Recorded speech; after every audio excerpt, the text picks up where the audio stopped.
So we have the cube, and what we have all been waiting for, the business card.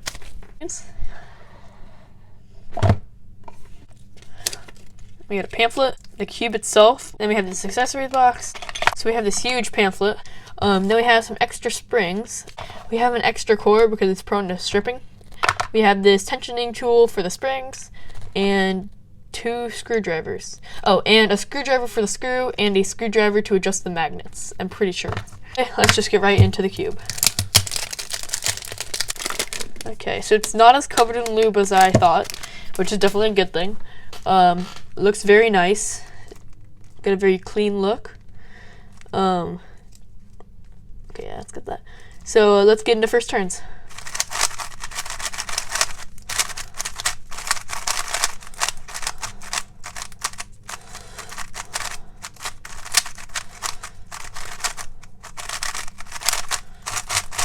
It's definitely got that very low pitched sound of the TengYun. And it also has a very similar feeling. It feels a bit tighter maybe. My TengYun's pretty loose. Yeah. So let's see. The TengYun currently is my main for OH because of how effortless it is to turn. So we'll have to see how this one is for OH. Ooh, this is actually really good too. This one isn't as smooth as the TengYun was out of the box. Let me try adjusting these magnets because I like strong magnets.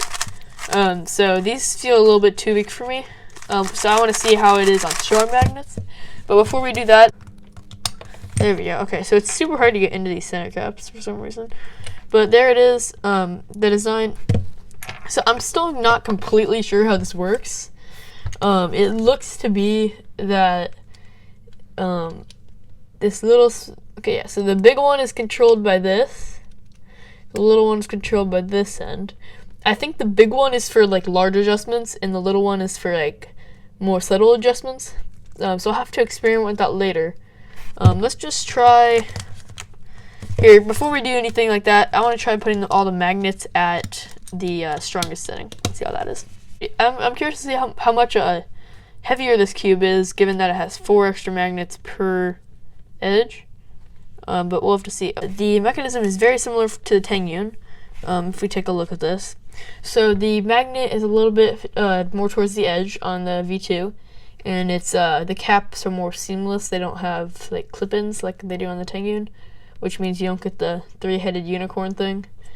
But then it also has these squiggles to distribute lube. Corner stock remains the same pretty much, just more smoothed out right there.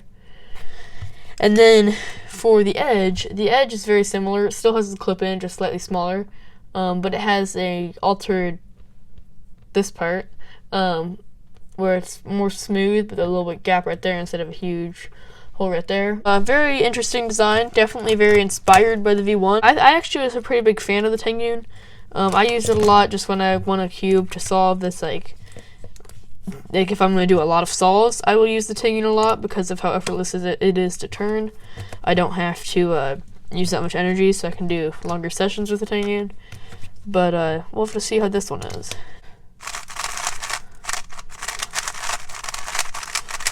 Oh my gosh. This actually has main potential. So one thing I just noticed is that corner twists are very hard to do. It's probably just because of how slippery the corner is right now. But it does feel like there's definitely some resistance there. Yeah. So I finished tensioning and like getting the tensions to what I like most and lubing it.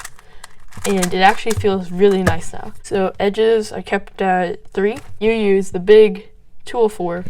I have that one at 1.5.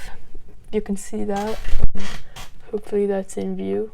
And then for the smaller one that you use this side for, I have that one at 0.8. I also lubed it with some silk, some Mystic, and some Compound X, which gives it a super smooth and controllable feel.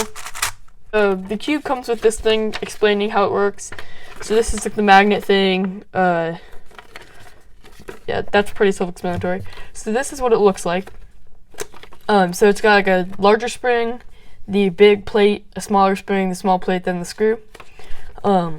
So the screw is just normal tensions. So my understanding of this is one of them moves the pieces slightly towards and away from the core, which is the centerpiece travel, and one of them compresses the spring, which is the tension control. And then you also just have the standard screw. I haven't adjusted the screw tightness at all yet, but I think it's had a pretty good place out of the box, so I don't think I'm going to be. So yeah, that's my understanding. If you actually know, then correct me in the comments, but I think that's what I got from this pamphlet.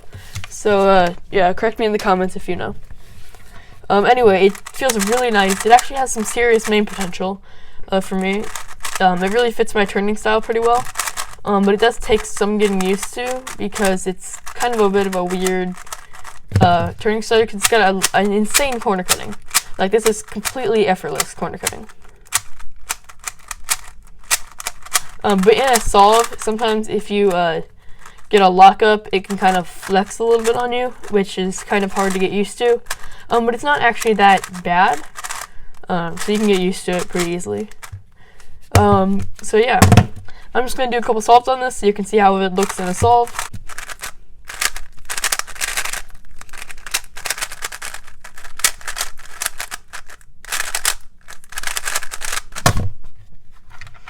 That was a terrible solve.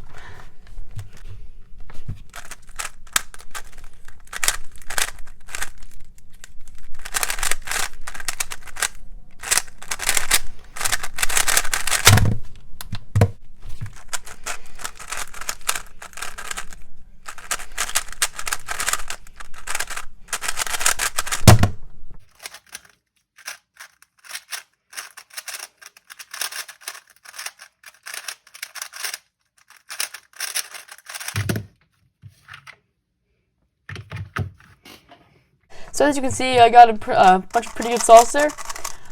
So this actually might be my main. I'm going to have to get used to it a little bit more, but we'll see. Might update you on that later. Thank you for watching. Make sure to like and subscribe. Bye.